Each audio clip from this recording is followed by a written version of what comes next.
Bem-vindos a mais uma aula do curso de CSS da Universidade XTI.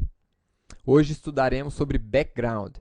Background, isso, aquele efeito que nós podemos adicionar ao box model de qualquer elemento no nosso XHTML. Já vimos que box model é aquela caixinha que envolve qualquer elemento, seja ele inline ou em bloco, do nosso XHTML. Então, podemos aplicar ali uma cor de fundo, uma imagem de fundo, enfim, podemos aplicar um background, seja desde na área de conteúdo até o padding, até o border, né? E o que acontece? Essa propriedade, ela não vai ser herdada, né? A propriedade default para o background de qualquer elemento é transparente. Então, se não for indicado um valor de propriedade de background para um elemento, né, o filho dele ele vai assumir a cor de fundo do pai, mas não por herança, como acontece na maioria dos elementos, e sim por transparência, que é o valor inicial da propriedade. Tá? Então, por exemplo, aqui nós temos uma div, né, vou mostrar aqui o código para vocês, nós temos uma div, e esta div está dentro do corpo do nosso XHTML.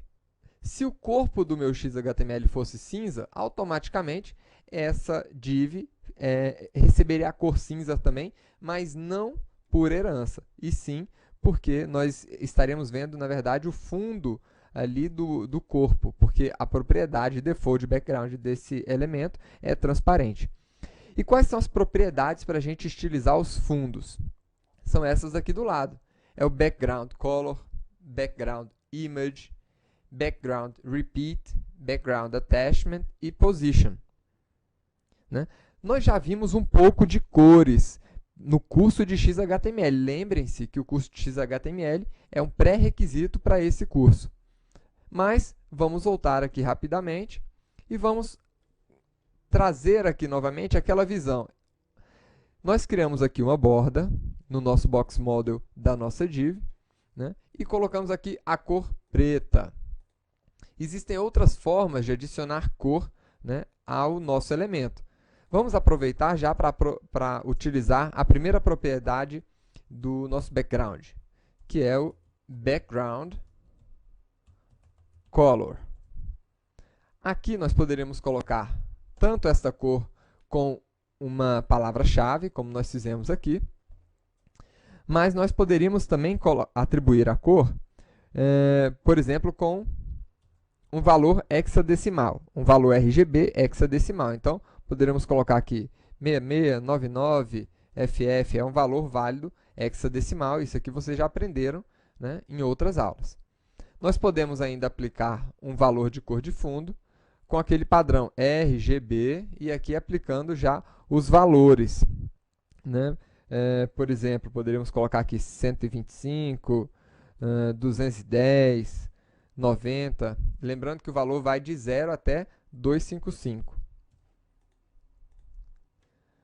E poderíamos ainda colocar esses valores aqui em percentuais. Então, poderia colocar aqui 10%, 20% do total, né? 30% do total. Vamos ver o que vai dar. Tá aí uma outra tonalidade. Existe ainda outro grupo de palavras-chave, né, que, por exemplo, definiria ali as cores do sistema operacional. Então, por exemplo, se eu quiser pegar a cor da borda da janela ativa, então eu poderia colocar aqui, né, o valor active border e atualizar aqui. Né? Então, é dessa forma que nós aplicamos as cores no fundo de um elemento. Lembre-se, essa propriedade aqui, background color, nós podemos aplicar em elementos span, elementos de ênfase, blocote, qualquer uma daquelas tags que a gente já viu, seja elas em bloco ou inline do nosso XHTML. Tá certo? Então, vamos voltar aqui para esse padrão, aquele padrãozinho hexadecimal, tá aí. E vamos agora para a próxima propriedade, a background image. Então, pessoal, eu passei muito rápido por essa propriedade, porque a gente já utilizou em alguns momentos, né? E porque nós já vimos no curso de XHTML a questão de cores. Vamos agora... e outra coisa, se vocês ainda tiverem dificuldade com relação a cores, vocês podem ir até o W3C, né? O W3 Schools, e aí nós temos aqui novamente a lista de cores para que a gente possa estar escolhendo, tá bom? Então aqui tem uma série de cores, vocês podem navegar aqui pelo site W3 Schools para encontrar essas referências de cores HTML. Mas vamos voltar aqui para a nossa aula. Então, existe uma outra propriedade para definir fundo, que é a background image. A background image, ela define uma imagem de fundo. Então, por exemplo, onde é que eu coloco a minha imagem de fundo? Eu vou definir o valor dela dentro desse valor aqui, URL. Aqui dentro eu vou colocar aonde está a minha imagem. E eu separei uma imagem aqui no nosso desktop, na nossa pasta do curso CSS. Eu coloquei aqui dentro do diretório CSS, eu criei uma pastinha aqui, IMG, para colocar as imagens que nós vamos utilizar nos nossos CSS apenas.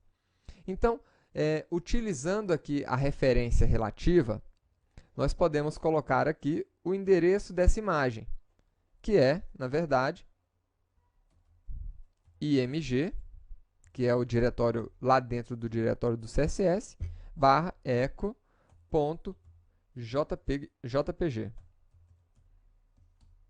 É exatamente esse o endereço. Eu poderia colocar outras URLs aqui? Sim, nós poderíamos informar uma URL completa, inclusive. Né? Poderíamos colocar aqui, por exemplo, http, www, até encontrar lá uma imagem.gif, por exemplo. Né? Não tem problema. Mas eu vou voltar aqui e colocar a minha imagem relativa ao endereço onde eu estou, que é essa aqui, echo.jpg. Vamos ver o resultado aqui agora. Né? Vou deixar aqui o background color e vamos deixar o background image agora. Então está aí. Está vendo que a background image acabou sobrepondo, não sobrepondo, mas como o fundo da minha imagem é um fundo branco, eu não coloquei essa imagem transparente, né? Então ele acabou completando todo o fundo com o fundo da imagem, que é o fundo branco. Se essa imagem fosse transparente, então ele ia fazer o seguinte, ele ia apresentar as árvores para a gente, né? Dentro de um fundo azul. Agora, como não é o caso, ele colocou o fundo da própria imagem.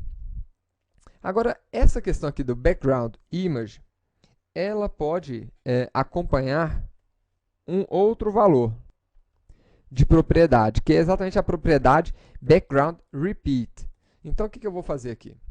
Nós vamos aqui usar essa outra propriedade, background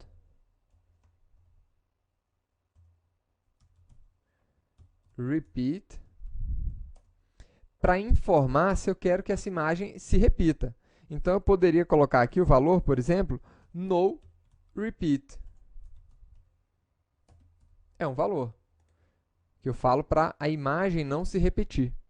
Então, perceba aqui que o fundo ficou da cor do background color, né? E a imagem ela foi apresentada apenas uma vez, porque eu falei para não se repetir. Mas eu poderia falar o seguinte, que eu quero repetir ela no eixo Y. Então, repetir assim, né, de cima para baixo. Então, ele vai repetir a imagem assim. Se eu falar para ela repetir no eixo X, por exemplo, vai se repetir aqui na horizontal. Tá aí. E poderia simplesmente falar repeat, que é o que vocês já viram, é o valor default ali quando a gente não informa o valor dessa propriedade. Temos ainda uma outra propriedade, que é a propriedade attachment. Para mostrar essa propriedade, eu vou adicionar a mesma propriedade para o corpo inteiro. Né? Vou colocar aqui um background também, com essa mesma imagem para o corpo inteiro. Vamos ver o resultado aqui. Então, temos aqui o corpo inteiro recebendo aquela mesma imagem de fundo, né? E aqui, nós vamos ver o seguinte. Vamos aplicar aqui nessa div essa propriedade Background Attachment.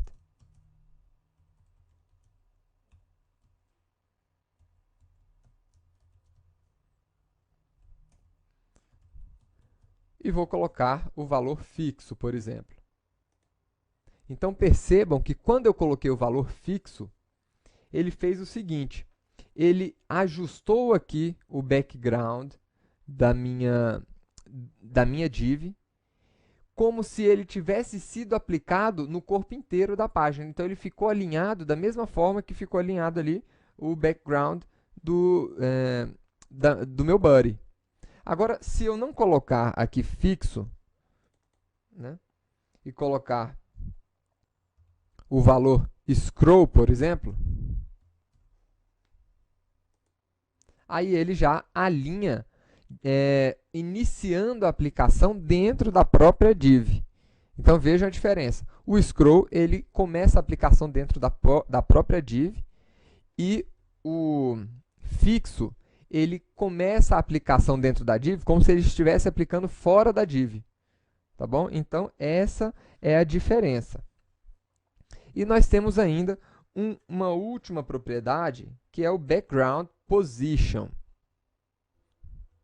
Para a gente visualizar melhor o Background Position, eu vou colocar aqui a propriedade NoRepeat, aqui dentro da nossa div, e vou colocar aqui, vou remover aqui o Position, inclusive, vou remover essa propriedade, e estamos visualizando aqui o resultado, né, da aplicação do nosso background só aqui dentro da nossa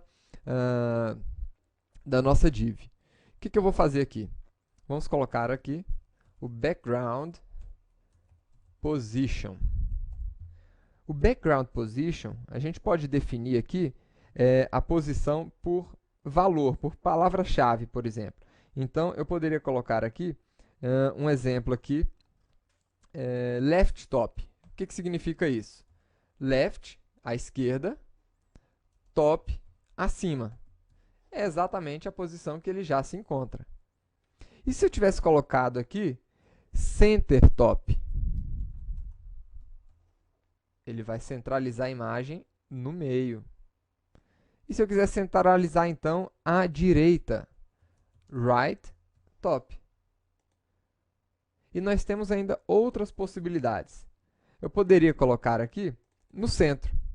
Então, left center. Poderia colocar aqui center center. Então, ele vai ficar centralizado.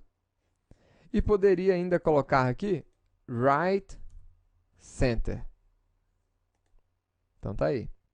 A mesma possibilidade nós temos aqui para a parte de baixo. Left bottom.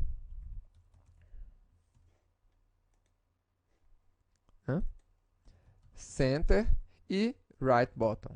Né? Todos esses aqui. Uma outra possibilidade de posicionamento aqui é através de um valor fixo. Então, poderia definir o posicionamento em pixels, por exemplo. Né? Nós poderíamos definir aqui um exemplo, 20 pixels por 90 pixels. Então, isso aqui é um posicionamento. Né? Inclusive, a gente usa muito esse tipo de posicionamento quando estivermos trabalhando com CSS Sprite. Depois a gente vai ver um pouco sobre isso. Né? Poderíamos definir isso aqui em porcentagem. Então, vou definir aqui, ó, 50% por 50%. O que isso aqui vai me trazer? Exatamente, vai me jogar no centro do meu elemento. Então, essas aqui são algumas formas que nós temos de definir a posição dos nossos elementos. Nós podemos utilizar qualquer uma daquelas medidas lineares que nós já aprendemos aqui no curso.